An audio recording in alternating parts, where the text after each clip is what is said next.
একটি মেয়ে যে আর পাঁচটা সাধারণ বাড়ির মেয়ের মতোই ছোট থেকে বড় হয়ে উঠেছিল। সে যখন ছোট ছিল তখন কিন্তু আর পাঁচটা বাড়ির যেরকম মেয়েরা নিজের জীবনকে নিয়ে স্বপ্ন দেখে, পড়াশুনো করে, খেলাধুলো করে, ওই মেয়েটিরও জীবন কিন্তু সেভাবেই শুরু হয়েছিল। পড়াশোনায় খুব ভালো মেয়ে, ক্লাসে ফার্স্ট হতো অলওয়েজ, নাচ করতো, গান বাজনা করতো এবং অবশ্যই দু চোখে স্বপ্ন ছিল জীবনে একটা ভালো কিছু করার, জীবনে নিজেকে প্রতিষ্ঠা করার। সেইভাবেই পড়াশুনো এগোচ্ছিল। তো যখন এই মেয়েটি কলেজ পাশ করে তখন কিন্তু ওর রেজাল্ট ভীষণ ভালো হয় এবং সঙ্গে সঙ্গেই ক্যাম্পাসিং একটা খুব ভালো চাকরিও পেয়ে যায়। এই পর্যন্ত ওর জীবনটা কিন্তু খুব সুন্দর ছিল, পরিবারের সকলের খুব প্রিয়। সেই সময় ওর সাথে একটি ছেলের আলাপ হয়। সেই ছেলেটিও কিন্তু ওকে খুব ভালোবেসে ফেলে, মেয়েটিও ছেলেটিকে ভালোবেসে ফেলে। কিন্তু এরপরে কি এমন ঘটনা ঘটলো যে মেয়েটির জীবন একদম কি বলবো 180 ডিগ্রি টার্ন নিয়ে নিল, সেটা যদি জানতে হয় তাহলে আপনাদেরকে আমাদের চ্যানেলের ঘটনাটা পুরোটা শুনতে হবে। এবং আজকে আমি যার ঘটনা আপনাদেরকে শোনাবো সে কিন্তু চাইলে জীবনে যা পেয়েছে, যা করেছে তার থেকে অনেক অনেক বেশি কিছু করতে পারত। কিন্তু ওর জীবনে এমন একটা সময় আসে, এমন একটা পরিস্থিতির সৃষ্টি হয় যেখান থেকে ও কিন্তু সবার মাঝখানে থেকেও পুরোপুরি আলাদা হয়ে যায় এবং একটা অদ্ভুত মানসিক এবং শারীরিক অবস্থার মধ্য দিয়ে ও যেতে থাকে। প্রথম মেয়েটি বুঝতে পারতো না যে ওর সাথে কেন এরকম হচ্ছে। অনেক পরে ও যখন আস্তে আস্তে বুঝতে পারে তখন দেখে ও সবার থেকে অনেকটা আলাদা হয়ে গেছে এবং তারপর সবাই সাথে থাকতেও ও কিন্তু সবাইকে ছেড়ে চলে যায় এবং নিজের মতো করে জীবন গুছিয়ে নেয়। এমন কিছু কিছু ঘটনা ও আজকে শেয়ার করেছে যেটা আমি নিজে পড়ার পরেও মনে হচ্ছিল যে এই রকম ঘটনাও ঘটে। তো আজকে আমি যার ঘটনা আপনাদেরকে বলবো, ও বলেছে যে ওর নিজের ভালো নাম হচ্ছে প্রিয়াঙ্কা, তো সেই নামটাই আপনি ইউজ করতে পারেন। তো আমি ঘটনাটা বলার ক্ষেত্রে ওকে প্রিয়াঙ্কা বলেই সম্বোধন করছি। এবং আপনারা যারা যারা ঘটনা শুনছেন তারা হয়তো কেউ কেউ প্রিয়াঙ্কা মেয়েটিকে চিনতেও পারে। যদি আপনাদের চেনা পরিচিতির মধ্যে এই মেয়েটি হয় তাহলে কিন্তু সেটাও কমেন্টে জানাতে পারেন। তো ওর এই যে জীবনের বিষয়গুলো সেটা ওর খুব সিলেক্টিভ কয়েকজনই জানে। ওর অনেক বন্ধুবান্ধব, তারা ওকে ভুল বুঝে ওর থেকে দূরে সরে গেছে। ওর প্রিয় মানুষও ওকে ভুল বুঝে দূরে সরে গেছে। ভুল বুঝে ঠিক না, ও তাকে কিছু বিষয় বলে। তো যাই হোক, আপনারা আজকের ঘটনা মন দিয়ে শুনুন এবং প্লিজ আমি আপনাদেরকে রিকোয়েস্ট করব যে অন্তত আজকের এই ঘটনাটা বেশি বেশি করে একটু সকলের সাথে শেয়ার করুন, কারণ আজকে এটা কিন্তু খুব স্পেশাল এবং ইউনিক ঘটনা। প্রত্যেকে আপনারা আমাদের চ্যানেলের সাথে থাকুন, পাশে থাকুন। নমস্কার শ্রোতা বন্ধুরা, ভূত ভগবান চ্যানেলে আপনাদের সকলকে অনেক স্বাগত। আশা রাখছি সবাই খুব ভালো আছেন, আনন্দে আছেন, সুস্থ আছেন এবং ভূত ভগবান চ্যানেলের ঘটনা মন দিয়ে শুনছেন। আর সত্যি যদি আপনাদের আমাদের চ্যানেলের ঘটনাগুলো ভালো লাগে অবশ্যই কিন্তু চ্যানেলটাকে সাবস্ক্রাইব করবেন, ভিডিওগুলোকে লাইক করবেন। পুরো ঘটনাটা শোনার পরে আপনাদের কেমন লাগলো সেই মূল্যবান মতামত কিন্তু কমেন্ট করে জানাতে একদম ভুলবেন না। আর আপনাদের জীবনে বা আপনাদের পরিচিত কোনো মানুষের জীবনে যদি এরকম কোনো ভৌতিক, অলৌকিক, দৈবিক, অতিজাগতিক কিছু ঘটে থাকে সেগুলো কিন্তু আপনারা আমাদের কাছে ইমেল করে পাঠিয়ে দিন।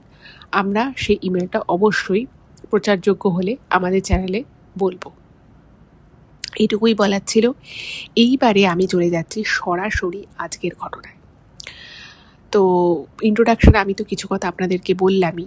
তো আজকের ঘটনাটা আমাকে প্রিয়াঙ্কা পাঠিয়েছে। তো এই মুহূর্তে ও কোথায় আছে সেই ইনফরমেশানটাও রিভিল করতে চায় না, তাই কোথা থেকে ও ইমেলটা করেছে সেই ইনফরমেশানটা আমি আপনাদেরকে বলতে পারবো না।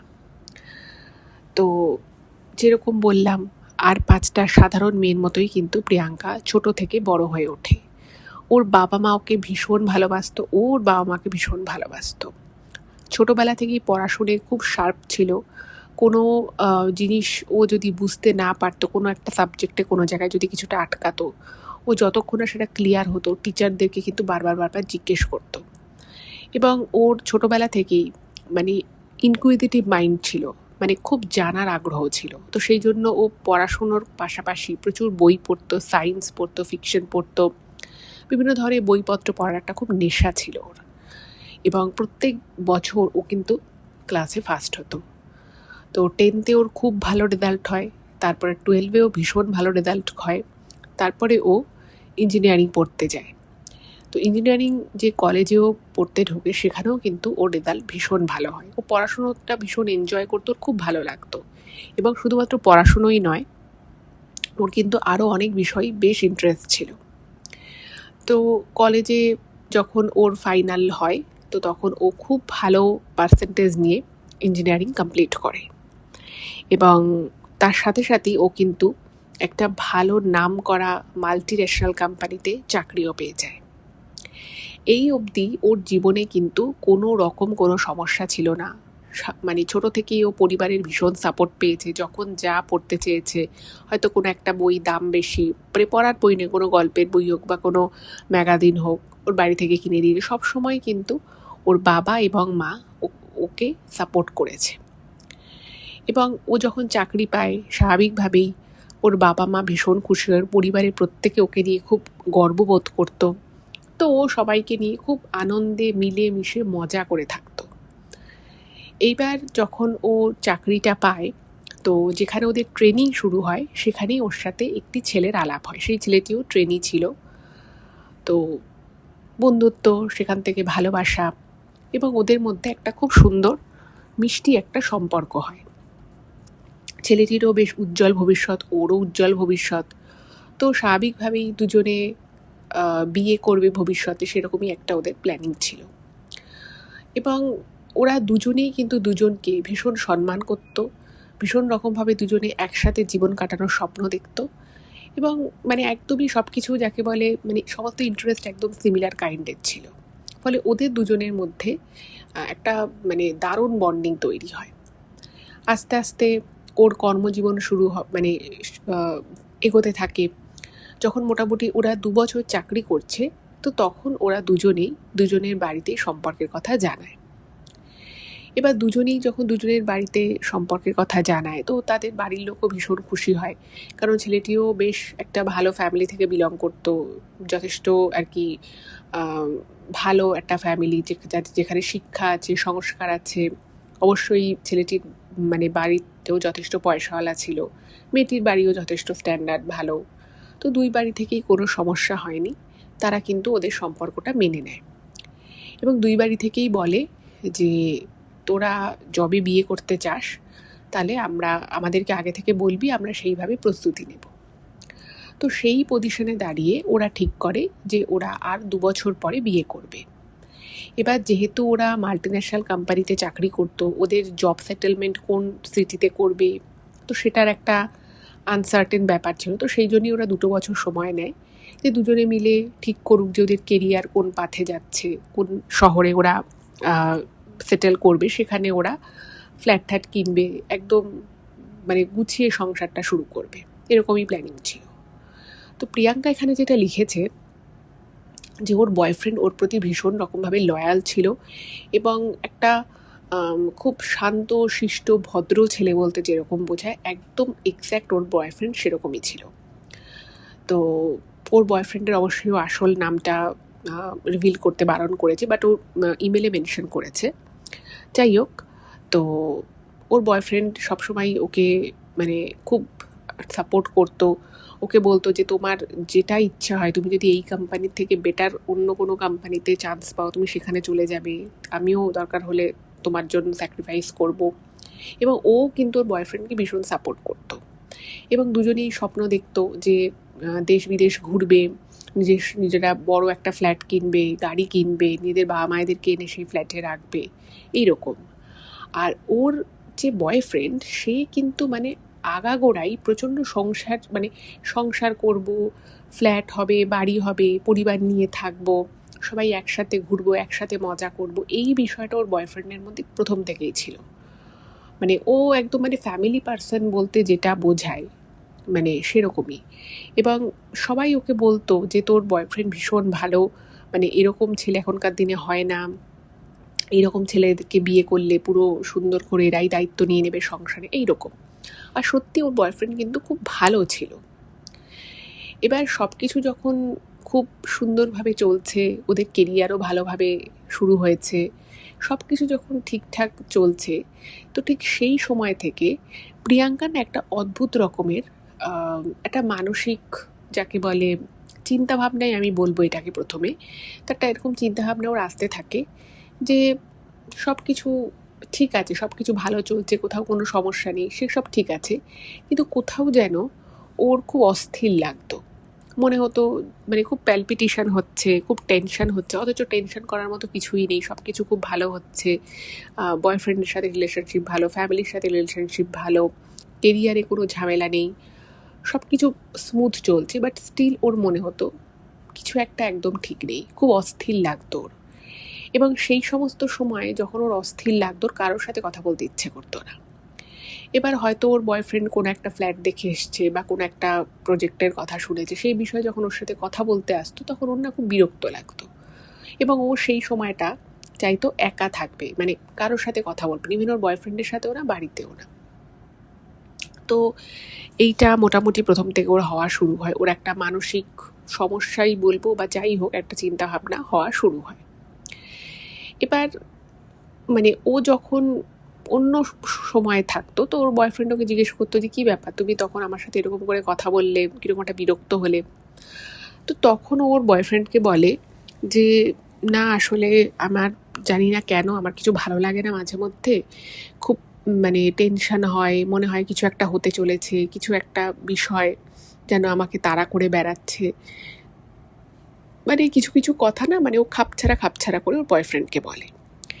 এবার এই ধরনের কথা যদি কেউ কাউকে বলে, তো ফট করে তো আর বোঝা যায় না যে কি বলতে চেয়েছে, কারণ ও কোনো পার্টিকুলার কোনো রিজন দিতে পারতো না যে কেন ওর ওই সময়টাও কথা বলতে চাইছে না। এবং ও একটা সেই সময় এমন মেন্টাল কন্ডিশনের মধ্যে চলে যেত, সেই সময় ওর না খেতে ভালো লাগতো, মানে ওর হাতে একটা ইম্পর্টেন্ট মিটিং রয়েছে, ও মিটিং জয়েন করতো না, মানে মিটিংয়ে ওর কল আসছে বাট ও কলটা রিসিভও করতো না, মিটিং জয়েনও করতো না, কিছুই না। এবং যথারীতি পরে ওকে জিজ্ঞেস করা হতো যে শিডিউল মিটিং অ্যাকসেপ্ট করার পরেও সে কেন জয়েন করলো না। এবার ঘটনা হচ্ছে যে সেই সময় ওর যে শরীর খারাপ লাগতো তা কিন্তু নয়, বাট ওই সময়টা না ও পুরো ব্রেন ফগ হয়ে যেত, ওর কিছু ভালো লাগতো না, কিছু মাথায় ঢুকতো না, শুধু চুপচাপ বসে থাকতে ইচ্ছে করতো।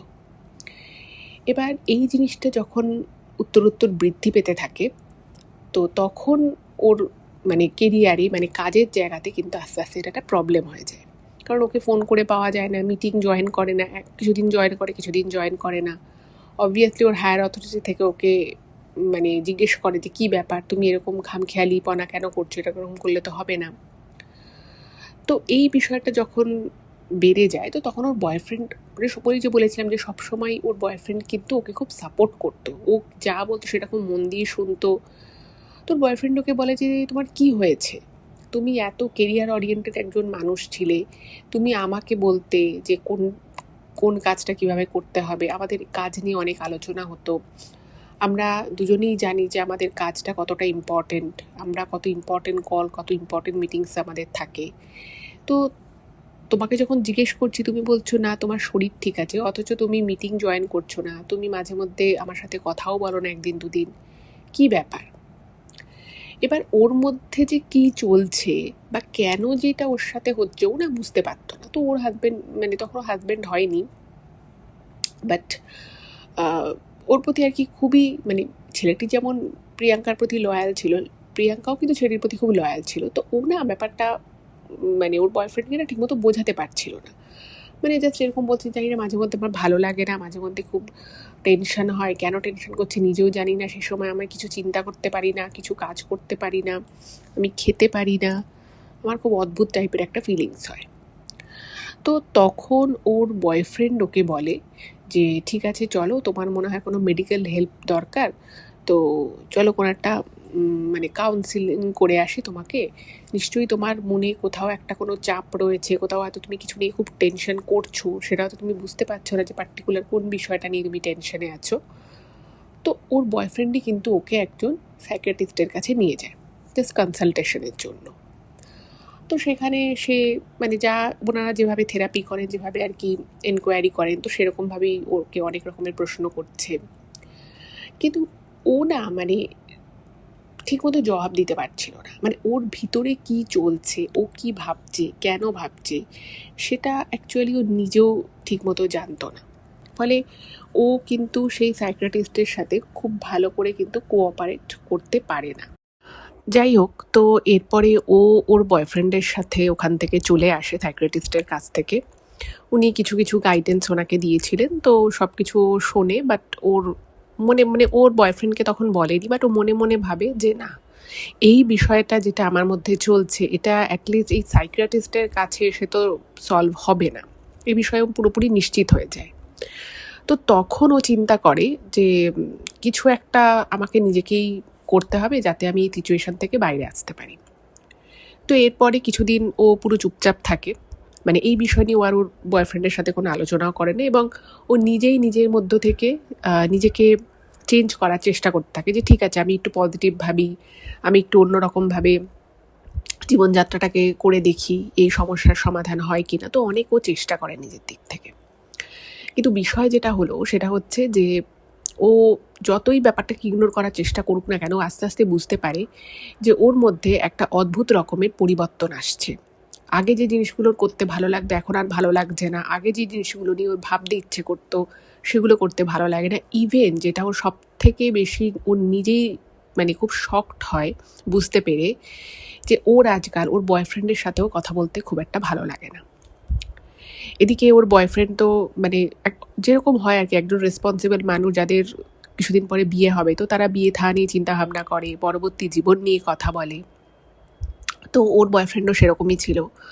তো ওর না যখন এই কথাগুলো শুনতো যে ভবিষ্যতে আমরা এই করব, এইটা কিনবো, অমুক জায়গায় যাব, এসব কথাগুলো যখন ওর বয়ফ্রেন্ড ওকে বলতো, ও অলওয়েজ চেষ্টা করতো যে কোনোভাবে ওই কনভারসেশন থেকে সরে যাওয়ার। হয়তো বলতো যে আমার একটা কাজ মনে পড়ে গেছে, আমি রাখছি বলে ফোন রেখে দিত, বা কোথাও হয়তো ওরা মিট করতে গেছে, কোথাও রেস্তোরাঁয় খেতে গেছে, তো তাড়াতাড়ি করে খাবারটা শেষ করেও বাড়ি চলে আসতো। এবার এই জিনিসগুলো যখন ও একদিন রাতের বেলা চিন্তা করে যে কেন আমার সাথে এটা হচ্ছে, আমি আমার বয়ফ্রেন্ডকে এত ভালোবাসি, আমরা দুজনেই অনেক প্ল্যান করেছি, কিন্তু হঠাৎ করে আমার কেন কোনো কিছু ভালো লাগছে না। তো ইন দ্য মিন টাইম যেটা হলো, হঠাৎ করে ওর মনে হয় যে ওর বাবার নিজের শরীরের প্রতি একটু মানে বেশি করে খেয়াল রাখা উচিত। তো বাড়িতে ফোন করেছে, তো বাড়িতে ফোন করে ওর বাবাকে হঠাৎ করেই বলছে যে বাবা তুমি কালকে যাবে ডাক্তারের কাছে, গিয়ে তুমি বলবে যে তোমার কিছু অসুবিধে আছে, তোমাকে ভালো করে ডাক্তার যেন চেক করে দেয়। তোর বাবা বলছে আমি ডাক্তারের কাছে কালকে গিয়ে বলবো যে আমার অসুবিধে আছে, কিন্তু আমার তো কোনো অসুবিধে নেই। এবার ও যেটা লিখেছে যে ওর বাবার কিন্তু মানে সত্যি শারীরিক কোনো সমস্যা ছিল না, একটা প্রবলেম ওনার ছিল, বাট সেটাও আন্ডার কন্ট্রোল, সেটা হচ্ছে ডায়াবেটিস। তো ওনার বাবা ডায়াবেটিস ছিল, বাট সেটা একদম খুব ভালোভাবে উনি মেনটেন করতেন, এটা ছাড়া আর কিন্তু ওনার কোনো সমস্যা ছিল না।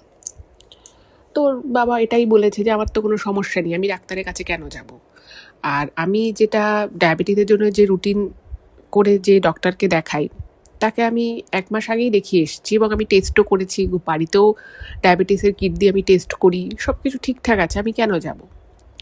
তো তখন না ও খুব বাজে রকমভাবে রিয়্যাক্ট করে প্রিয়াঙ্কা। ও বলে যে না, আমি তোমাকে বলেছি যেতে, তুমি যাবে, তোমার শরীর ঠিক নেই, তুমি নিজে বুঝতে পারছো না, তোমার কোনো অসুবিধে হবে, তোমার কোনো বড় হেলথ ইস্যু হয়ে যাবে, তারপর তোমার টনক নড়বে, তুমি কেন আমার কথা শোনো না।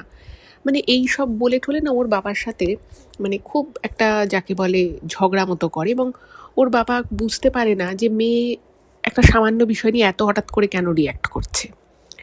তোর বাবা তখন ওকে একটু শান্ত করে, বলে যে ঠিক আছে তুই যখন বারবার বলছিস আমি যাব, তো আমি ডাক্তারকে গিয়ে দেখাবো, বাট তুই এরকমভাবে হঠাৎ করে কেন বলছিস সেটা কিন্তু আমি বুঝতে পারছি না। তো তখন ও মানে ও তো নিজেও বুঝতে পারছে না। এবার ঘটনা হচ্ছে ও যেটা লিখেছে যে প্রত্যেক দিন প্রায় ভোরের দিকে ও দেখতে পেত যে ওর বাবা খুব সিরিয়াস অসুস্থ হয়ে গেছে, এবং ও একটা জায়গায় গাড়ি থেকে নামলো, সেখানে একটা দোকান রয়েছে আর একটা গাছ রয়েছে, এবং সেখান থেকে ও হাসপাতালের ভিতর ঢুকে যাচ্ছে, এবং ঢুকে যখন যাচ্ছে ও দেখছে যে ওর মা বাইরে প্রচণ্ড কান্নাকাটি করছে, এবং খুব দুঃখজনক বিষয় হচ্ছে ও স্বপ্নে দেখে যে ওর বাবা মারা গেছে। এই সেম স্বপ্নটা, এবং শুধু স্বপ্নটা সেম তাই নয়, পুরো সেম প্যাটার্নের জিনিসটা কিন্তু মানে প্রায় একদিন অন্তর ও দেখতে থাকে, তারপরে রোজ দেখতে থাকে। এবার ও ভাবছে যে আমার সাথে কি হলো এরকম। মানে দেখুন, দুঃস্বপ্ন মানুষের হয়, অনেক সময় আসে ফট করে কোনো কারণে অকারণে, বা কাউকে নিয়ে হয়তো আমরা খুব চিন্তা যদি করি, আসতে পারে, এটা খুব অস্বাভাবিক বিষয় নয়। কিন্তু হঠাৎ করে একই জিনিস, একই স্বপ্ন বারংবার দেখছে, এটা কিন্তু খুব একটা স্বাভাবিক বিষয় নয়। তো ওর কিন্তু প্রচণ্ড আর কি একটা মানে ভয় লাগতে শুরু করে যে আমি কেন এরকম দেখছি। এবং ওর বাবাকে প্রায় একদিন অন্তর ফোন করে করে বলছে যে কি তুমি গেছিলে ডাক্তারের কাছে? বাবা বলছে যে ঠিক আছে, দেখ এখন আমার একটা কাজ আছে, কাজটা মিটে যাক, আমি তারপরে যাব। মানে ওদের একটা খুব কাছের একজন ফ্যামিলি মেম্বারের বিয়ে ছিল।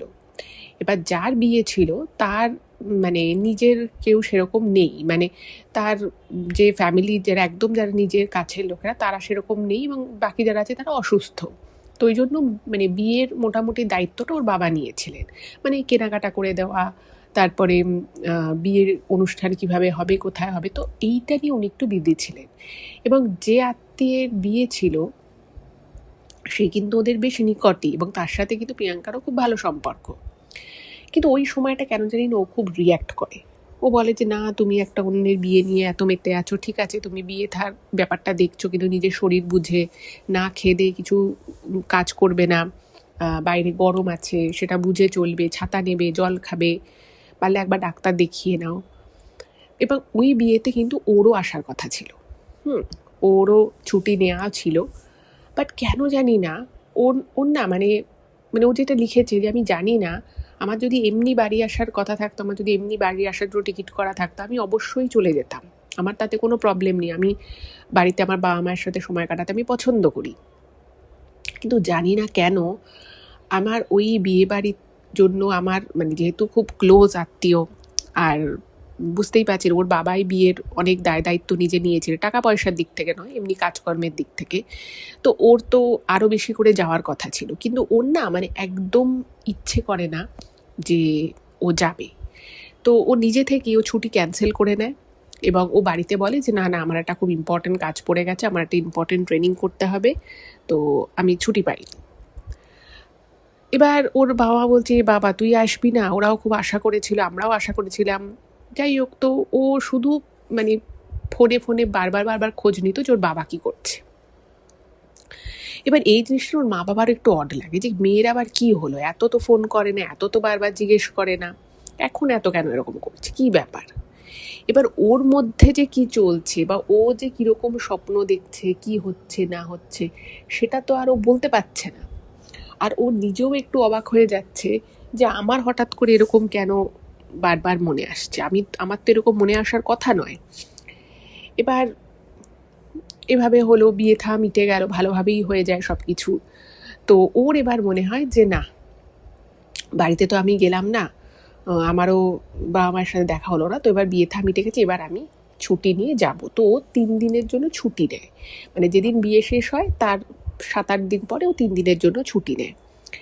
এবং ও মনে মনে ভাবে যে এখনও বাবা ডাক্তার দেখাতে পারলো না, তো ঠিক আছে আমি এই 3 দিনের ছুটি নিয়ে যাচ্ছি, আমি এই কয়েকটা দিন আর আছে, আমি আর কিছু বলবো না, আমি যেদিন মানে বাড়িতে ঢুকবো আমি সেদিনই মানে ডাক্তার দেখিয়ে আমি বাবাকে বাড়ি আনবো। তো ও ইন্টারনেটে দেখেও রাখে যে কোন ডাক্তারকেও দেখাবে, ওর বাবাকে নিয়ে যাবে। সব কিছু মোটামুটি ঠিকঠাক চলছে, শুধুমাত্র ও বুঝতে পারছে যে ওর এই যে ইগনোর করছে ওর বয়ফ্রেন্ডকে, সেটা হয়তো মানে প্রথম দিকে ওর বয়ফ্রেন্ড অতটা বুঝতে পারেনি, যে ভেবেছে হয়তো কোনো কাজের প্রেশার আছে বা কোনো একটা কিছু নিয়ে ও হয়তো চিন্তায় আছে, বাট এবার ওর বয়ফ্রেন্ড বুঝতে পারছে যে ও ইগনোর করার চেষ্টা করছে, এবং সেটা সত্যিই যে ও করছে সেটা ও নিজেও মনে মনে বুঝতে পারছে, যে জানি না কেন আমার ওকে আর ভালো লাগছে না, ওকে ওর থেকে দূরত্বে আসতে ইচ্ছে করছে, এগুলো আর কি ওর মনে মনে মনে হচ্ছে। যাই হোক, তো ওর বয়ফ্রেন্ডকে বলে যে আমি তো গেলাম না, তো আমাকে আবার বাড়ি যেতে হবে। তোর বয়ফ্রেন্ড বলছে ঠিক আছে তুমি তাহলে যাও, বাড়িতে যাও। তো এবার যেদিন ও মানে বাড়িতে যাবে, ঠিক তার আগের দিনের ঘটনা, ওর বাবার তার আগে মানে তারও আগের দিন খুব সাধারণ একটা জ্বর এসেছিল, মানে খুব সাধারণ জ্বর। তো জ্বর এসেছিল নর্মালি যেটা হয় বাড়িতেই যদি ফট করে কারোর জ্বর আসে, তো সবাই বাড়িতে যা ওষুধ থাকে সেটাই লোকে খায়, তারপরে যদি না কমে, ফার্দার 1-2 দিনে না কমলে তখন মানুষ ডাক্তার কনসাল্ট করে, এটা খুব চেনা ছবি। মানে প্রথম দিনই অবশ্যই জ্বর হলে ডাক্তার দেখানো উচিত, কিন্তু এটা দেখবেন বেশিরভাগ ক্ষেত্রে না হয়ে ওঠে না। সবাই ভাবে যে ঠিক আছে অল্প জ্বর হয়েছে, ঠিক আছে একটা ওষুধ খাই দেখি কমে যায় কিনা। তো ওর বাবাও সেটাই ভাবেন। আর যেহেতু এর আগে বিয়ে বাড়ি ছিল, খাটাখাটনি পড়েছে, অনিয়ম হয়েছে, তো ভেবেছে হয়তো কোনো কারণে জ্বর হয়েছে। তো উনি যান, তো গিয়ে ওষুধ নিয়ে খেয়ে নেন এবং জ্বরটা কিন্তু কমেও যায়। এবার ঠিক আগের দিন, মানে ও যেদিন ট্রাভেল করবে তার আগের দিন, ওর ফ্লাইটের টিকিট কাটা ছিল আগের দিন। এবার ওর বাবার মানে কোনো হুঁশ নেই সকাল থেকে, মানে কোনো হুঁশ নেই, জাস্ট ভুল বকছে। এবং উনি মানে এতটাই ওনার জ্বর, এতটাই জ্বর যে উনি উঠতে তো পাচ্ছেনই না। এবং ওর মা খুব ঘাবড়ে যায় এই বিষয়টা, যে কালকেও লোকটা শুতে গেল যখন রাতের বেলা, সে সুস্থ ছিল, হালকা জ্বর ছিল, ঠিক আছে। এবার উনি কি করবে, মেয়ে তো দূরে থাকে, ওই যে বললাম যে ও ইঞ্জিনিয়ারিংয়ে খুব ভালো একটা কোম্পানিতে চাকরি পেয়ে ইঞ্জিনিয়ারিং পাশ করার সাথে সাথেই, তো ও তো বাইরে থাকে। এবার ওর মা ভাবলো যে মেয়ে তো কালকে আসছেই, এখন যদি আমি মেয়েকে ফোন করি তাহলে মেয়ে খুব টেনসড হয়ে যাবে। আর যেটা যেটা হয় আর কি, ছুটি নেওয়ার আগের দিন অনেক রকমের কাজ থাকে, তো ওর মা আর ওকে জানায়নি বিষয়টা। তো ওর মা ভাবলো যে ঠিক আছে আমি একটা কাজ করি, মানে ওনাদের একজন পরিচিত ব্যক্তি ছিল, তো তাকে দিয়ে একজন ডাক্তারকে নিয়ে আসার ব্যবস্থা করলো, কারণ ওর বাবা তো উঠতে পারছে না। তো ডাক্তারকে বলে, মানে ফোনে আর কি বলে দিয়েছিল যে এরকম এরকম প্রচণ্ড জ্বর হয়েছে, এরকম মানে গা তেতে পুড়ে যাচ্ছে। তো ডাক্তারবাবু বললো যে ঠিক আছে আমি আসছি।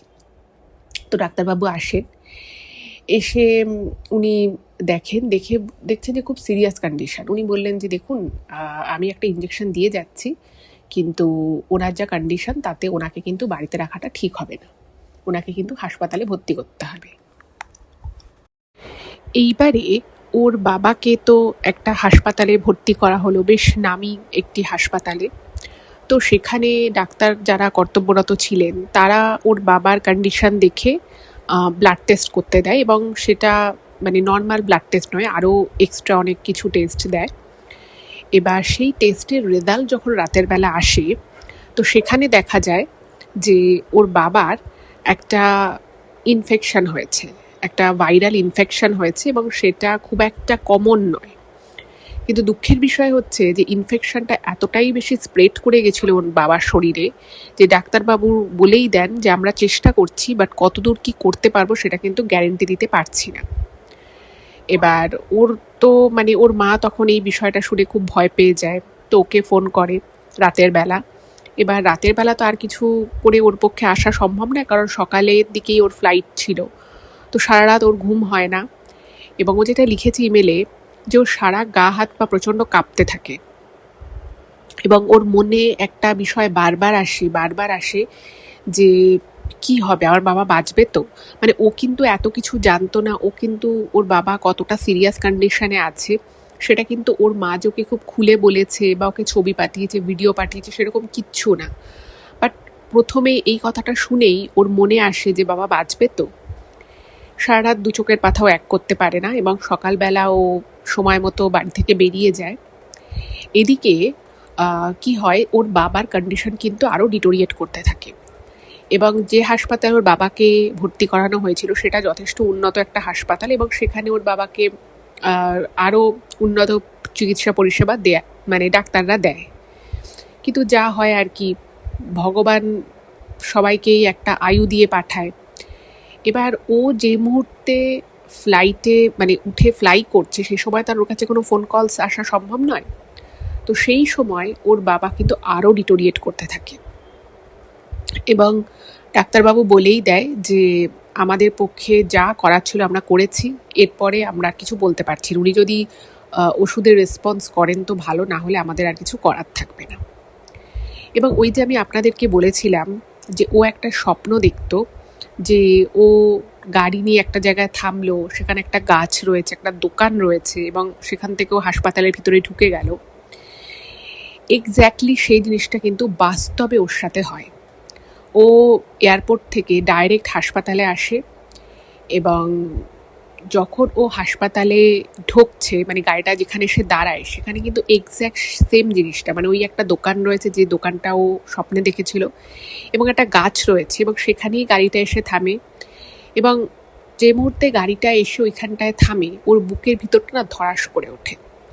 কারণ ও যখন দেখে ওই গাছটা, ওই দোকানটা, ও মানে নিজের চোখকে বিশ্বাস করতে পারছে না যে ওকে এটা স্বপ্ন দেখছে নাকি এটা বাস্তবে ঘটছে। কারণ ওই হাসপাতালে এর আগেও কোনো দিন আসেনি, এবং ওখানে যে একটা গাছ আছে এরকম পজিশনে যে একটা দোকান আছে সেটা ও জানার কথাই নয়। কিন্তু ও দেখতে পাচ্ছে যে ও যেটা স্বপ্নে দেখছিল সেই জিনিসটাই হয়েছে। এবং যে মুহূর্তে গাড়িটা এসে থামে এবং ও দোকানটা এবং ওই গাছটাকে লক্ষ্য করে, ও তখনই বুঝে যায় যে ওর বাবা আর বাঁচবে না।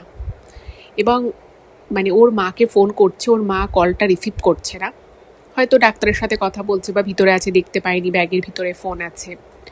তো ওর মন তখন বলছে যে কিছু তো একটা আজকে হবেই হবে। এবং ও যে মুহূর্তে হাসপাতালের ভিতরে ঢোকে, তো ঢুকে ওই অবধি আসতেও তো সময় লাগে, তো তখন দেখছে ওর মা ফোন করছে ওকে।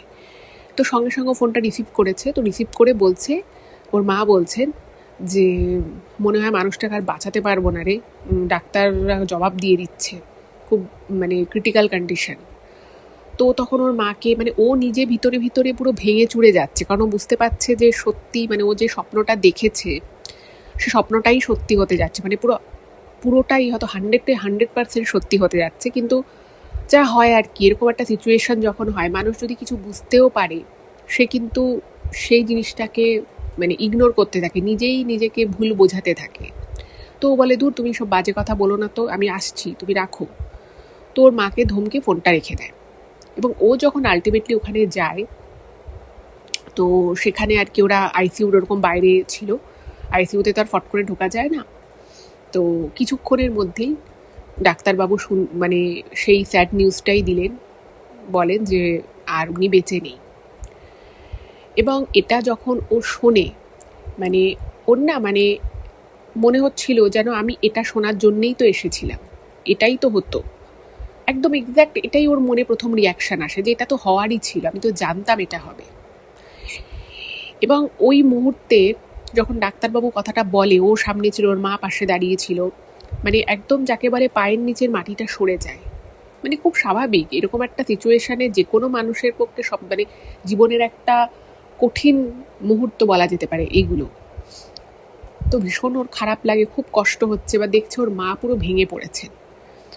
এবং ওর মা কাঁদতে কাঁদতে ওকে বলছে, মানে উনি না অতটা হয়তো বুঝতে পারেনি বিষয়টার গভীরতাটা, বলছে যে তুই কতবার বলেছিলি তোর বাবাকে যে তুমি একবার ডাক্তার দেখাও, তোর বাবা তোর কথাটা শুনলো না, কাজে এত ব্যস্ত হয়ে গেল, কিন্তু মানুষটা তো পুরো সুস্থ সবল ছিল, আমি তো দেখেছি মানুষটার কোনো অসুবিধে ছিল না, ওনার ডায়াবেটিস ছিল এটা ঠিক কথাই, বাট এটা ছিল ফুললি আন্ডার কন্ট্রোল। উনি খাওয়া দাওয়া খুব মেপে ঝুঁকে করতেন, প্রত্যেক দিন হাঁটতেন, এক্সারসাইজ করতেন, খুব শক্তপোক্ত জলি অ্যাক্টিভ পার্সন ছিলেন ওর বাবা।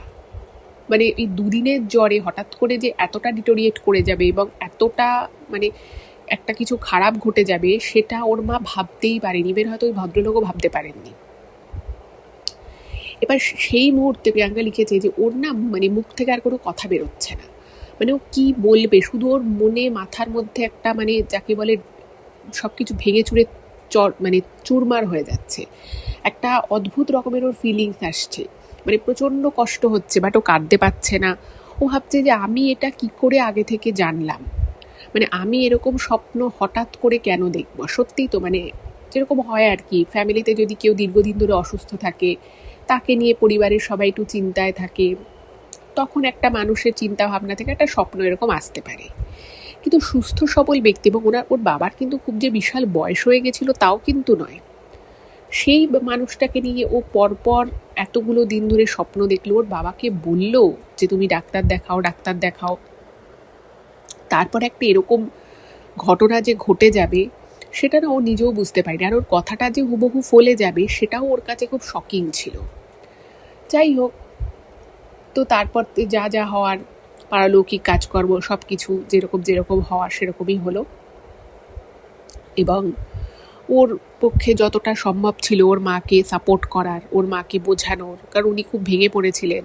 মানে কেউ একটা অসুস্থ থাকলে দীর্ঘদিন মানুষ আস্তে আস্তে নিজের মনটাকে হয়তো শক্ত করে নিতে পারে, কিন্তু একটা সুস্থ সবল ব্যক্তির হঠাৎ করে ভাবে চলে যাওয়া, যে এক সপ্তাহ আগে মানে বিয়েবাড়ি উপলক্ষে এত কাজকর্ম করলো, অ্যাক্টিভ ছিল, সেই মানুষটা হঠাৎ করে যেভাবে চলে, সেটা মানে শুধু ও বা ওর মা বলে নয়, ওদের ফ্যামিলির কেউ এটা মানতে পারছে না যে এটা হলোটা কী করে, এটা তো হওয়ার কথাই ছিল না।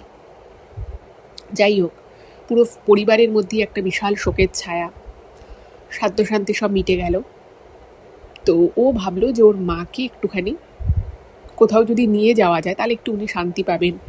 আর ওর বাবার খুব ফেভারিট জায়গা ছিল বেনারস, তো ওরা ছোটোবেলা থেকে মোটামুটি ওই 3-4 বার মতো বেনারস গেছে। আচ্ছা, এখানে একটা কথা বলে রাখি, এই যে ঘটনাটা ঘটলো এইটা শুনে কিন্তু ওর বয়ফ্রেন্ড চলে এসেছিলো, কারণ ওর বয়ফ্রেন্ডও, ও যে স্টেটে কাজ করতো সেখানে কিন্তু ওর বয়ফ্রেন্ডও কাজ করতো। তো ওর বয়ফ্রেন্ড যখন জানতে পারে যে ওর এরকম বাবা মারা গেছেন, তো সেও আসে, ওকে অনেক সাপোর্ট করে, ওর মাকে অনেক সাপোর্ট করে, খুব ভালোভাবেই আর কি ওদেরকে এই দূর সময় পাশে ছিল। তো তারপরে ওর বয়ফ্রেন্ডকে বলে যে দেখো আমার তো কটা দিন সময় লাগবে, তো তুমি চলে যাও, তুমি ফিরে যাও, আমি ছুটি করে নিয়েছি, তো আমি কয়েকদিন পরে ওখানে ফিরব। তোর বয়ফ্রেন্ড বলে ঠিক আছে। তো ছেলেটি খুবই ভালো ছিল, তো ছেলেটি চলে যায়। এবার ছেলেটা যখন ওদের কাজের জায়গায় ফিরে যায় সাউথে, তো তখন প্রিয়াঙ্কা একদিন ছেলেটিকে ফোন করে বলে যে দেখো এখন আমার মানসিক যা পরিস্থিতি বা আমার ফ্যামিলির যা পরিস্থিতি, তাতে করে কিন্তু আমি মানে এই সম্পর্কটা নিয়ে খুব একটা পজিটিভ কিছু দেখতে পাচ্ছি না, আমার মন মেজাজও খুব ভালো নেই, তো তুমি এখন আমাকে ফোন অতটা করো না। তো ছেলেটা তো খুবই ভালো ছিল, ওর ব্যাপারটা বুঝতে পারি, বলে যে হ্যাঁ দেখো তুমি যেটা বলছো আমি বুঝতে পারছি, তুমি জীবনের একটা খুব কঠিন মুহূর্তে দাঁড়িয়ে রয়েছে, এরকম একটা বিষয়কে মেনে নেওয়াটাও খুব কষ্টের, তো তুমি এটা কেন ভাবছো যে আমি তোমাকে এখনই বিয়ের জন্য বলবো, বা মানে ঠিক আছে তুমি আরও 1-1.5 বছর সময় নাও, এই ব্যাপারটা পুরোপুরি মিটে যাক, বাৎসরিক মিটে যাক, তারপরে আমরা ভবিষ্যৎ নিয়ে ভাববো। এবার ওর তখন একটা মানসিকতা এরকম এসে গেছে যে মানে ও ভাবতেই পারছে না কিছু। ওই যে বললাম যে ওর বয়ফ্রেন্ডের সাথে ওর কথা বলতে আর সেরকম ভালো লাগতো না, ভবিষ্যৎ পরিকল্পনা নিয়ে কথা হলে সেটাও ওর খুব একটা ইন্টারেস্টিং লাগতো না। এবার এগুলো কেন হচ্ছিল সেটাও কিন্তু কিছু জানতো না, বাট এগুলোর ভালো লাগছিল না। তো ও তখন ওর বয়ফ্রেন্ডকে আরেকটু এক্সপ্লেন করে বলে যে দেখো আমার মনে হয় আমাদের এই সম্পর্কটা আগে যেরকম ছিল সেরকম হয়তো এখন আর নেই, তো তুমি যদি চাও তাহলে তুমি সম্পর্কটায় মানে এই যে আমাদের একটা প্রেমের সম্পর্ক আছে, এই সম্পর্কটা থেকে বেরিয়ে তুমি যেতে পারো। আমাদের মধ্যে যেরকম একটা প্রথম বন্ধুত্ব দিয়ে সম্পর্কে শুরু হয়েছিল, সেই বন্ধুত্বটা থাক, কিন্তু এই কমিটমেন্টটা থেকে তুমি দূরে সরে যেতে পারো। তো তখন এটা শুনে তোর বয়ফ্রেন্ড মানে আকাশ থেকে পড়ছে, বলছে তুমি এসব কী উল্টোপাল্টা বলছো, আমি বুঝতে পারছি তুমি এখন মানসিক দিক থেকে একটা খুব কষ্টে রয়েছো, সেটাই স্বাভাবিক, কিন্তু সেই ডিপ্রেশন তোমার আসতেই পারে, কিন্তু তাই বলে তুমি আমাকে দূরে সরিয়ে দিচ্ছ, এরকম সিচুয়েশনে তো তোমার আরও বেশি আমার সাপোর্ট, মানে আমি যদি তোমাকে সাপোর্ট না করতাম তুমি তখন আমায় বলতে পারতে, কিন্তু আমি যে মানুষটা তোমার সাথে সবসময় ছিলাম, আছি, থাকবো, তুমি আমাকেই তোমার জীবন থেকে সরিয়ে দিচ্ছ। তোর বয়ফ্রেন্ড ওকে অনেক বোঝায়। তো তারপরে ওর বয়ফ্রেন্ড বলে যে ঠিক আছে তুমি এখন একটা শোকের মধ্যে রয়েছো, আমি তোমাকে আর এখন জোর করব না, কয়েকটা দিন যাক, দেখবে তোমার মানসিকতার পরিবর্তন নিশ্চয়ই হবে, তুমি এখন তোমার মাকে সাপোর্ট দাও, সেটাই দরকার, তুমি দরকার হলে কাকিমাকে কাজের জায়গাতেও নিয়ে আসতে পারো, নিয়ে না হয় বিয়ের পরেও আমাদের সাথেই থাকবেন, কোনো প্রবলেম নেই। তো বলে ঠিক আছে দেখা যাবে। তো এই বলেও ফোন রেখে দেয় এবং তারপরে 2-3 দিন আর ফোন করে না। ইন দ্য মিন টাইম যেটা হলো, ও ভাবলো যে ওর মাকে বেনারস নিয়ে যাবে, ওখানে গিয়ে ওনার বাবার আত্মার শান্তির উদ্দেশ্যে ওর একটা পুজো দেবে বেনারসের ঘাটে। তো যা ভাবা তাই কাজ, কারণ ও কিন্তু খুব বেশি দিনের জন্য যে ছুটি পেয়েছিল তা নয়।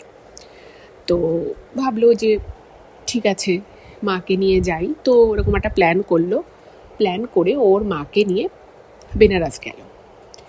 এবং বুঝতেই পারছেন ওর মা তখন একদম মানে শোকে কাতর হয়ে পড়েছেন।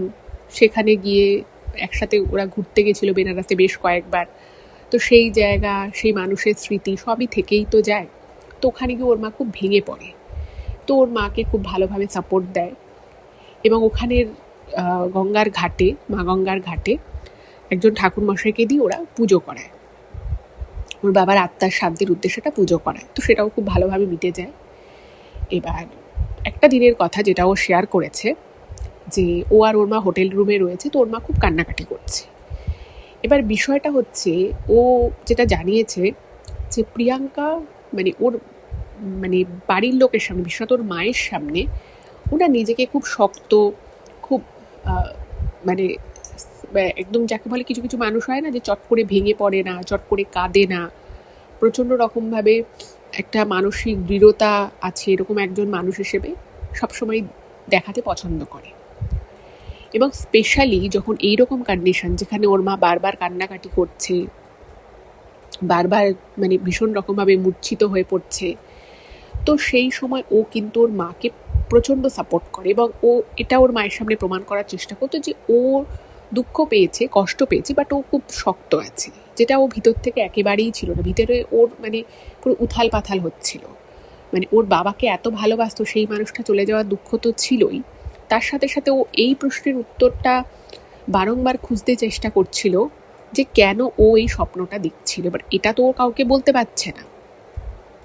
তো সেটা একটা বিষয়। দ্বিতীয় হচ্ছে, ওর যেন আর কোনো কিছুই ভালো লাগছে না। ও যে মেয়েটা এত কেরিয়ার ওরিয়েন্টেড ছিল, সবসময় খুব ফোকাস থাকতো, তার কেরিয়ারের দিকেও কোনো মন লাগছে না, কাজ করতে ইচ্ছে করছে না, বয়ফ্রেন্ডের সাথে রিলেশনশিপ কন্টিনিউ করতে ইচ্ছে করছে না, মানে ওর যেন আর কোনো কিছুই খুব একটা ভালো লাগছে না। কিন্তু সেটা কেন ভালো লাগছে না, কী এমন পরিবর্তন হলো, সেইটা কিন্তু ও কোনোভাবেই বুঝতে পারছিল না। যাই হোক, তো একদিন হোটেল রুমে ওর মা খুব কান্নাকাটি করছে, তো ওর মাকে বলে, দূর তুমি এত কেন কাঁদছো, তোমাকে আমি এখানে নিয়ে এলাম, সুন্দর করে বাবার আত্মার শান্তির উদ্দেশ্যে পুজো হলো, তারপরেও তুমি এত কান্নাকাটি করছো, আমার এত কান্নাকাটি ভালো লাগে না। তো এই বলে ও বললো যে ঠিক আছে দাঁড়াও, আমি একটুখানি ফ্রেশ হাওয়া খেয়ে আসি বাইরে। তো সময়টা ছিল বিকেলবেলা, এবং আপনারা প্রত্যেকেই জানেন, যারা যারা বেনারস গেছেন বিশেষত তারা তো জানেনই যে বেনারসের রাস্তাঘাটে কিন্তু বেশ রাত অবধি বেশ লোকজন চলে, কারণ প্রচুর ট্যুরিস্ট আসে ওখানে, আর যথেষ্ট সেফ, এরকম নয় যে আনসেফ। তো বিকেলবেলা ওর মাকে বলে যে ঠিক আছে তুমি কিছুক্ষণ থাকো, এত কান্নাকাটি শুনে আমার মাথাটা ধরে গেছে। সত্যি ওর মাথা খুব ধরে গেছিলো। তো ও বলে যে ঠিক আছে আমি একটুখানি বাইরে থেকে হেঁটে আসছি, আর একটু কিছু খাবার দাবারও কিনে আনি। তো ও সত্যি সত্যি মাথা প্রচণ্ড ধরে গেছিলো, ও হোটেল থেকে একাই বেরিয়ে যায়। ওদের যে হোটেলটা ছিল সেটা হচ্ছে ওই মা গঙ্গার যে ঘাট, সেই ঘাটের খুব একটা দূরে নয়, মোটামুটি হেঁটে মা গঙ্গার ঘাট ওই 10-12 মিনিট মতো লাগে। তো ও ভাবলো যে একটুখানি হেঁটে আসি, তো কোন দিকে যাবে, বেরিয়ে ওই গঙ্গার ঘাটের দিকেই ও যাচ্ছে। এবার আপনারা হয়তো অনেকেই জানেন যে বেনারসে প্রচুর গলি আছে, মানে খুব ছোট্ট ছোট্ট গলি, যে গলিগুলো মানে আপনারা হয়তো ভাবতেও পারবে না যে এত ছোট গলিও হয়, এবং খুব একা বেঁকা মানে তেরা বেঁকা গলিও আছে প্রচণ্ড, এবং সেই গলির মধ্য দিয়ে রীতিমতো মানুষ যাতায়াত করে, সাইকেল যাতায়াত করে, মানে প্রচুর গলি আছে, মানে গলিও কা শহর বলে অনেক সময় এই বেনারসকে। তো ওরকম একটা গলির মধ্য দিয়েও যাচ্ছে, তো দেখছে যে উল্টো দিক থেকে একটা গরু আসছে, বেশ শিং আছে গরুটার। এবার যেহেতু গলিটা খুব ছোট, মানে চওড়া রাস্তা হলে কি হয়, একটু সাইড করে চলে যাওয়া যায়। এবার বেনারসের যারা ধরুন লোকাল লোকজন, তারা বিষয়টা ঠিক আছে, তাদের একটু সাহসও আছে, তারা মানে এইভাবে সরু রাস্তায় গরু ঢুকে যাচ্ছে, ওরা পাশ দিয়ে বেরিয়ে যাচ্ছে, এটা খুব স্বাভাবিক ব্যাপার। কিন্তু যারা ট্যুরিস্ট বা যারা ধরুন বাইরে থেকে আসে, তাদের তো দেখলে একটু ভয় লাগবে। তো ও যখন দেখছে যে ওই ছোট্ট একটা গলির ভিতর দিয়ে বেশ একটা বড় সড়ো গরু আসছে, ও একটু পিছিয়ে যায়। এবার একটা লোক সাইকেল নিয়ে যাচ্ছিল, তো সেই লোকটাও সাইকেলটা নিয়ে পিছিয়ে যাচ্ছে, কারণ বলা তো কিছু যায় না, আর শিং আছে যেহেতু, যদি কোনোভাবে গুঁতো টুতো মারে তাহলে একটা বিশাল মানে বাজে ব্যাপার হয়ে যেতে পারে। তো ওই লোকটাও পিছিয়ে যাচ্ছে, এবার ও ভয়ে পিছিয়ে গেছে। তো ওইখানে একজন সাধু ছিল, যিনি হলুদ রঙের কাপড় পরেছিলেন। তো আপনারা যারা বেনারস গেছেন বা যারা যাননি, তাদের উদ্দেশ্যে বলি যে বেনারসে না প্রচুর সাধু সন্ত থাকে, যেখানে ভগবান মানে শিব ঠাকুরের বিশাল মন্দির রয়েছে, তারপরে ওখানে মা অন্নপূর্ণার মন্দির রয়েছে, এবং খুবই পবিত্র একটা তীর্থস্থান হিন্দুদের ক্ষেত্রে। তো সেখানে কিন্তু প্রচুর এই ধরনের সাধু সন্তের মানে আনাগোনা লেগেই থাকে, শুধুমাত্র এই গঙ্গার ঘাটে বলে নয়, বেনারসের রাস্তায় রাস্তায় কিন্তু আপনারা প্রচুর এই ধরনের সাধু সন্তদের দেখতে পাবেন। তো এরকমই একটা বয়স্ক সাধু, সে মানে পাশ দিয়ে আর কি যাচ্ছে, তো সে না তখন ওকে দেখে মুচকি হেসেছে। এবার ও ভেবেছে ঠিক আছে একজন সাধু, সে হেসেছে, হাসতেই পারে। এবার ও না ভয়ে আরও পিছিয়ে পিছিয়ে যাচ্ছে, যত গরুটা এগোচ্ছে ও অনেকটাই ডিস্টেন্সে ছিল, বাট ও আরও বেশি পিছিয়ে যাচ্ছে। তো তখন ওই বয়স্ক সাধুটি ওকে না দেখে বলে, মানে হিন্দিতেই বলেছে, আমি বাংলাতে আপনাদেরকে বলছি, ওকে বলছে যে তুই পিছিয়ে যাচ্ছিস কেন, তোর তো কোনো ভয় নেই। এবার ও না ওকে যখন বলেছে যে তুই পিছিয়ে যাচ্ছিস কেন, তোর তো কোনো ভয় নেই, ও না একটুখানি অবাক হয় যে এটা আবার কি বলছে, এত বড় একটা গরু, এখানকার লোকালও কিছু লোক পিছিয়ে যাচ্ছে, তা আমাকে বলছে আমার ভয় নেই। তো ভেবেছে হয়তো ঠিক আছে সাধু মানুষ বলেছে, ঠিক আছে, ও মুচকি হেসে আরও পিছোচ্ছে। তখন ওকে আবার ওই সাধুজি বলছে যে আগের জন্মে তো আমি তোর আশ্রমেই ছিলাম, তুই কত বাচ্চাদেরকে উপকার করেছিস, তাদের খাইয়েছিস রান্না করে, তোর আশ্রমে তো আমিও ছিলাম, তুই ভয় পাচ্ছিস এই পশু প্রাণী বাচ্চা ছেলে মেয়ে, তোর তো কত প্রেম এদের প্রতি, কিন্তু এ জন্মেও তোর দ্বারা অনেক ভালো কাজ হবে, তুই অনেককে অনেক উপকার করবি, কিন্তু তোর কষ্টও আছে জীবনে, অনেক কষ্টও পাবি তুই, অনেক মন খারাপও হবে তোর, তুই চিন্তা করিস না। এইটা ওকে বলে এবং বলে ওকে হাত দিয়ে বল যে তুই সামনে এগিয়ে যা, দেখ কিচ্ছু হবে না। এবং ও যেটা লিখেছে সেটা আরও ইন্টারেস্টিং এর পরেরটা। ও কিন্তু রীতিমতোই গরুটাকে দেখে ভয় পাচ্ছিল, কারণ গরুটার শিং ছিল বেশ বড় বড়। ও যখন এই কথাগুলো শোনে ও না রীতিমতো বাকরুদ্ধ হয়ে যায়। এবং ওই মোমেন্টে মানে ও লিখেছে যে আশেপাশে রাস্তা, কোলাহল, যানজট, গাড়ির আওয়াজ, কোনো কিছু যেন আমার আর কানে যাচ্ছে না, আমি শুধুই লোকটার কথা শুনতে পাচ্ছি, ওই সাধুর কথা শুনতে পাচ্ছি। এবং আমি যেন কীরকম মন্ত্রমুগ্ধের মতো হয়ে গেলাম, আমি ওনার দিকে একদৃশ্যে তাকিয়ে রইলাম। এবং উনি যখন আমাকে হাত দেখিয়ে সামনের দিকে এগিয়ে যেতে বললেন, আমিও কি মনে হলো, মানে আমি জানি না কি ব্যাপারটা হলো, আমিও ঠিক সামনে দিয়ে মানে গরুটার প্রায় গায়ের পাশ দিয়ে আমি হেঁটে হেঁটে হেঁটে হেঁটে চলে গেলাম গলিটা দিয়ে সোজা। কিছুক্ষণ মানে কিছু মুহূর্ত আগে অবধিও যেখানে আমি ভয় পাচ্ছিলাম, আর ওরকম একটা গরু দেখে আমার ভয় লাগে, মানে ওর এমনিতে ভয় লাগতো, যে আমি কোথা থেকে এত সাহস পেলাম। আর ওই যে আমাকে বললো যে আমি ওই সাধুজি আগের জন্মে আমার আশ্রমে ছিল, আমি অনেক মানুষের অনেক কিছু উপকার করেছি, আগের জন্মেও আমাকে অনেক কষ্ট পেতে হয়েছে, এই জন্মেও আমার অনেক কষ্ট আছে, এই কথাগুলো কেন বললো, কী জন্য বললো, আমি নিজেই জানি না। যাই হোক, তো এরপরে ও আবার ওর হোটেল রুমে চলে আসে এবং তারপরে ওরা একদিন ছিল হোটেল থেকে, তারপরে ওরা আবার বেনারস থেকেই বাড়ি চলে আসে। এবার ও না মানে বাড়ি আসে, তারপরে ওর মা একটু হলেও মানে সাপোর্ট পেয়ে একটু আর কি বেটার ফিল করছিল, তো তারপরে ও আবার ওখান থেকে কলকাতা থেকে ফ্লাইটে করে ওর মাকেও সাথে নিয়ে আসে, নিয়ে এসে ওর কাজের জায়গায় যেখানে আর কি ও কাজ করতো সেখানে চলে আসে। এবার ওর মা বলতে থাকে যে এবার তাহলে তোরা বিয়েটা করে নে, আমার তাহলে একটু শান্তি হবে, তোর বাবা তো তোর বিয়েটা দেখে যেতে পারলো না, কিন্তু তোরা এবার বিয়েটা করে নে। এবার যে মুহূর্তে ওর মা ওকে বিয়ের কথাটা বলে, ও তখন মানে একটা যা হয় আর কি, মানুষ যখন চিন্তা করে তো চিন্তা ভাবনাতেই আটকে গেল। ও ভাবলো যে আমি আবার বিয়ে, এটা সম্ভব নয়। এবং ও দেখছে যে ওর বয়ফ্রেন্ড যথেষ্ট ওকে ভালোবাসে, এত কিছু কথা বলার পরে ওর বয়ফ্রেন্ড ওর খোঁজ নিচ্ছে, ওর সাথে কথা বলছে। ও যখন ওর মাকে নিয়ে ওখানে আসে, তো ওর বয়ফ্রেন্ড ওর মায়ের সাথে ওর সাথে দেখা করতে আসে, এবং ও দেখছে যে বিষয়টা আস্তে আস্তে অনেকটা দূর এগিয়ে যাচ্ছে, এবার বিয়ে থার ডেট ফেট ফাইনাল হবে এরকম একটা বিষয়। তো তখন ও ভাবলো যে না, আমি এই বিয়ে থা এইসব আমার জন্য নয়। এবং ও ভাবে যে এবার যত তাড়াতাড়ি সম্ভব আমাকে এটা আমার বয়ফ্রেন্ডকে বোঝাতে হবে, সরাসরি ওর সাথে কথা বলতে হবে। তো সেই কথা চিন্তা করেই ও ওর বয়ফ্রেন্ডকে একদিন একটা ক্যাফেতে ডাকে এবং সমস্ত যা যা ওর মনে ছিল সবটাই বলে।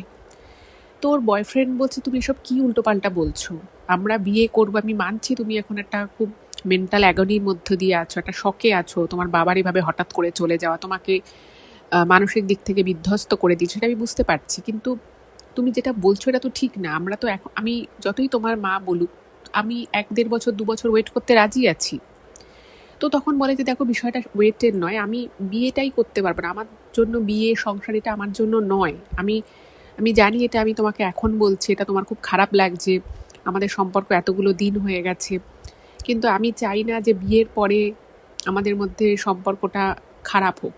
তার থেকে জন্য আমি মনে করি তুমি একটা ভালো ছেলে, তুমি অনেক ভালো একটা লাইফ পার্টনার ডিজার্ভ করবো, আমি সেটা হতে পারবো না। তো প্রথমে তো ওর বয়ফ্রেন্ড বিশ্বাসই করতে পারছিল না যে ও এটা সিরিয়াসলি আদৌ বলছে, বাট যখন ওর বয়ফ্রেন্ডের বিশ্বাস হলো তখন বলছে যে তুমি আমাকে কারণটা বলো। তো ও না ওইভাবে কোনো রিজন ওর বয়ফ্রেন্ডকে দিতেই পারছিল না, কারণ ও মানে নিজে যেটা ফিল করছে সেটা ও না ঠিকমতো বোঝাতে পারেনি। কিন্তু তখন ও একটা কথা বলে এবং সেটা খুব স্পন্টেনিয়াসলি, মানে জাস্ট বলতে বলতে ও বয়ফ্রেন্ডকে বলে ফেলে যে তোমার সাথে যার বিয়ে হবে তার এই এই গুণগুলো থাকবে, সেই এরকম একটা মেয়ে হবে এবং দেখবে তোমার একটা খুব ফুটফুটে বাচ্চা কন্যা সন্তান হবে, কি বাচ্চা মেয়ে হবে। তো ওর বয়ফ্রেন্ড ওর উপরে স্বাভাবিকভাবেই খুব মানে রেগে যায়, বলে যে তুমি আমার সাথে সম্পর্ক রাখবে না বলছো, আমাকে বিয়ে করতে পারবে না বলছো, অথচ তুমি আমাকে এটা বলছো যে আমার এরকম বউ হবে, এরকম বাচ্চা হবে, তুমি এগুলো কী করে বলছো, তুমি কি ইয়ার্কি করছো? তো তখন ওর বয়ফ্রেন্ডকে বলে যে না বিশ্বাস করো, আমি তোমাকে সত্যি বলছি, দেখবে তোমার এরকমই একটা মেয়ের সাথে বিয়ে হবে, এই বছর বিয়ে হবে, মানে ও সবটা বলে দেয়। এবং এই যে ও সবটা বলে ফেলে কথা বলতে বলতে, সেটা কিন্তু ও কোনো প্ল্যান করে রেখেছিল বা ওই মেয়েটা যার সাথে ওর বয়ফ্রেন্ডের বিয়ে হবে ভবিষ্যতে, সে যে ওদেরই চেনা পরিচিত কোনো কমন ফ্রেন্ড, সেসব কিন্তু কিচ্ছু না, মানে জাস্ট ওর মনে এসছেও বলে দিয়েছে। যাই হোক, তো ওরও খুব খারাপ লাগে, কিন্তু ও ভাবে যে না, বিয়ে করে আমি আমার মানে বয়ফ্রেন্ড যখন হাজব্যান্ড হবে তাকে আমি সেই সম্মানটা দিতে পারবো না, সেই জায়গাটা আমি দিতে পারবো না, তো তার থেকে সম্পর্কটা ভেঙে দেওয়াই ভালো। খুব কষ্ট হয়, কিন্তু ওদের ব্রেকআপ হয়ে যায়। তো তারপরেও ওর বয়ফ্রেন্ড ওর সাথে টুকটাক মেসেজে কথাবার্তা বলতো, তো সম্পর্কটা তো ভেঙে গেল। ওনার মা এটা নিয়ে খুব দুঃখ করতো, ওকে বোঝাতো যে তুই এটা কেন করলি, এত ভালো একটা ছেলে, এতদিনের তোদের সম্পর্ক। তো ওর মাকে বোঝাতেও প্রিয়াঙ্কার বেশ বেগ পেতে হয় যে দেখো মা, আমার জন্য বিয়ে সংসার এগুলো নয়। তোর মা বলছে তাহলে তুই কি করবি, তুই সারা জীবন একা থাকবি, আমি আর কতদিন থাকবো, সারা জীবন এভাবে একা থাকা যায়? তো তখন ওর মাকে বোঝায় যে মা, আমি জীবনটাকে আর 5টা মানুষের মতো বাঁধা ধরা গদে আমি চলতে পারবো না, আমার জীবনে অন্য অনেক লক্ষ্য আছে, আমি সেটা কি সেটা তোমাকে হয়তো এখন বলে বোঝাতে পারবো না, কিন্তু আমি এটুকু বুঝে গেছি যে আমার জীবনটা এই চাকরি বাকরি, বিয়ে, সংসার, বাচ্চা এগুলোর জন্য নয়, আমি হয়তো অন্য কোনো কিছু করব, সেটা কি করব, কিভাবে করব আমি সত্যিই জানি না। এবার প্রিয়াঙ্কার বাবা খুব ভালো কাজ করতেন, ওদের টাকা পয়সা যথেষ্ট ছিল, ওদের নিজস্ব বাড়ি আছে। তো ও ভাবে যে ওর আর এই চাকরি করতে ভালো লাগে না, এত মিটিং, এত রেসপন্সিবল একটা জব, কারণ ও না মানে নিজের 100% ওর জবের ক্ষেত্রেও দিতে পারছিল না। তো ওর মাকে ওর সিদ্ধান্ত জানায় যে মা, আমার এই চাকরি বাকরি করতে ভালো লাগছে না। ও কিন্তু একটা, আমি আপনাদের বলেছিলাম যেরকম একটা মাল্টিন্যাশনাল কোম্পানিতে চাকরি করতো, যথেষ্ট ভালো পদে, তো সেখানে কাজটাও অনেক প্রেশারের কাজ ছিল, অনেক মিটিং অ্যাটেন্ড করতে হতো, তো এগুলো ওর ভালো লাগতো না। তো ওর মা ওকে অনেক বোঝায় যে না, এটা করিস না, তুই এত কষ্ট করে পড়াশুনো করেছিস, ছোটোবেলা থেকে এত ভালো ছিলি পড়াশুনোয়, এত ভালো একটা চাকরি ছেড়ে দিবি? তোর মাকে বোঝায় যে মা, আমার মনে হচ্ছে আমার জীবনটা ঠিকমতো আমি কাটাতে পারছি না, আমি মানসিক দিক থেকে খুব খারাপ আছি। তো যা হয়, মায়েরা তো বোঝায় যে সংসার কর, চাকরি কর, কিন্তু যখন দেখে যে না, মেয়ের একদমই ইচ্ছে নেই, তো তখন ওর মা বলে যে ঠিক আছে, তোর যেটা ভালো লাগে আমি তাতেই রাজি। তো ও চাকরিটা ছেড়ে দেয়, ওর মা ওর বাড়িতে মানে ওদের যে বাড়ি ছিল সেই বাড়িতে ফেরত আসে। আর ও ঠিক করে যে ওর মানসিক শান্তির জন্য ও ঋষিকেশের একটা আশ্রমের কথা শোনে, তো সেই আশ্রমে গিয়ে ও কিছুদিন কাটাবে সেটাও মনস্থির করে। তো ও চাকরি ছেড়ে ওই ঋষিকেশের একটা আশ্রমে গিয়ে ওঠে এবং সেখানেও কিছুদিন আর কি মেডিটেশন করে, নিজের মনকে শান্ত করার জন্য বিভিন্ন ধরনের ওখানে যে মেডিটেশনের ক্লাসগুলো হয় সেগুলো করে, যোগা করে। এবং তারপরে ও চিন্তা করে যে মানে ওর বাবার যা বিষয় সম্পত্তি, টাকা পয়সা আছে, সেখান থেকে ও কোনো কিছুই নেবে না, এবং ওর মায়ের ভবিষ্যতের জন্য সেই টাকা পয়সা বাড়ি ঘর যা আছে সেগুলো থাক, তো শুধুমাত্র ওর নিজের খরচাটুকু, রানিং খরচাটুকু চালানোর জন্য ও একটা এমন কাজ খুঁজতে থাকে যেখানে অফিস যেতে হবে না, পুরোটাই ওয়ার্ক ফ্রম হোম হবে, খুব একটা বেশি চাপ থাকবে না, কারণ ও মানে খুব বেশি ইনভলভ হতে পারবে না। তো যেহেতু ওর পড়াশুনো খুব ভালো ছিল, ওর কোয়ালিফিকেশনও যথেষ্ট বেশি ছিল, তো ও একটা চাকরি এরকম পায় যেটা সম্পূর্ণই ওয়ার্ক ফ্রম হোম, মানে যেখান থেকে খুশি ও কাজ করতে পারবে, অত বেশি মিটিংসেরও চাপ নেই। কিন্তু যেহেতু ইচ্ছে করেই ও একটা এরকমই কাজ নেয় যেখানে কাজের খুব একটা চাপ নেই, তো সেই জন্য স্যালারিটাও ও ওখানে যা স্যালারি পেত, যে চাকরি ছেড়ে দিয়েছিল তার থেকে প্রায় 50% কম টাকাও পায়। কিন্তু ওর কাছে জাস্ট মানে ওর রানিং খরচাটুকু চালানোর জন্যই ওর কাছে টাকার দরকার ছিল, তো ও সেই চাকরিটাই নিয়ে নেয়। এবং ঋষিকেশেই তারপরে একটা পাহাড়ি একটা বাড়ি, ছোট্ট একটা ঘর ভাড়া করেও থাকে। এবং যেটুকু সময় কাজ করতো, যেহেতু কাজের খুব বেশি প্রেশার ছিল না, তো বাকি সময়টাও বিভিন্ন জায়গায় ঘুরে ঘুরে বেড়াতো, একাই ঘুরে বেড়াতো। তারপরে বিভিন্ন মানে গঙ্গার তীরে হোক বা বিভিন্ন পাহাড়ি জায়গায় গিয়েও ধ্যান করতো। এবং ধ্যান করছে, মেডিটেশন করছে, বাট কোনো কিছু করেই না আলটিমেটলি না মানসিক শান্তিটা কোনোভাবেই পাচ্ছিল না। তো ইন দ্য মিন টাইম ওর একটা বন্ধুর সাথে, মানে ওরই বন্ধু, সেই বন্ধুর সাথে ওর যোগাযোগ ছিল। তো সেই বন্ধুর সাথে ওর 5-6 দিন আগে কথা হয়েছিল। তো সেই বন্ধু বলেছিল যে সে কোথাও একটা যাবে, একটা জায়গায় সে যাবে। আমি এই জায়গাটাও আরেকটু ডিটেলসে লিখেছে, বাট আমি সেটা আর অতটা ডিটেলসে যাচ্ছি না। তো সেটাও বাসে করে যাবে সেটা ওকে বলেছিল। তো ও এরকম মেডিটেশন করতে করতে হঠাৎ ওর মনে হলো যে ওর বন্ধু যেখানে যাবে বলেছিল একটা বাসে করে, মানে সেটা হয়তো 6-7 দিন আগে কথা হয়েছে।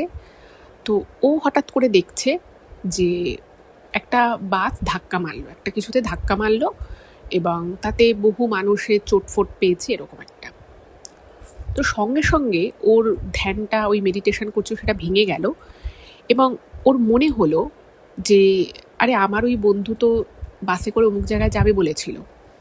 তো সঙ্গে সঙ্গে সেই বন্ধুকে ফোন করে, এবং যখন ফোন করেছে তখন রাত প্রায় ওই ধরুন 1:30 এরকম। তো ও যেখানটায় আর কি মানে ভাড়া থাকতো সেটা ছিল একদম পাহাড়ি জায়গায়। তো ওখানে খুব পিসফুল একটা পরিবেশ, তো ওখানে অনেক রাত অব্দিও ধ্যান করতো। তো হঠাৎ করে 1:30টার সময় কাউকে ফোন করা একটু হেজিটেশনই হবে, বাট ওর কিন্তু মনে কোনো হেজিটেশন আসেনি, ও ফোন করে দিয়েছে। এবার যখন ও ফোনটা করেছে, তো সেই বন্ধু তো ঘুম চোখে ফোনটা রিসিভ করেছে, প্রথমবার রিসিভও করেনি, দ্বিতীয়বার রিসিভ করেছে। তো দ্বিতীয়বার যখন রিসিভ করেছে তো তখন বলছে যে কী রে, কী ব্যাপার, এত রাতে ফোন করলি?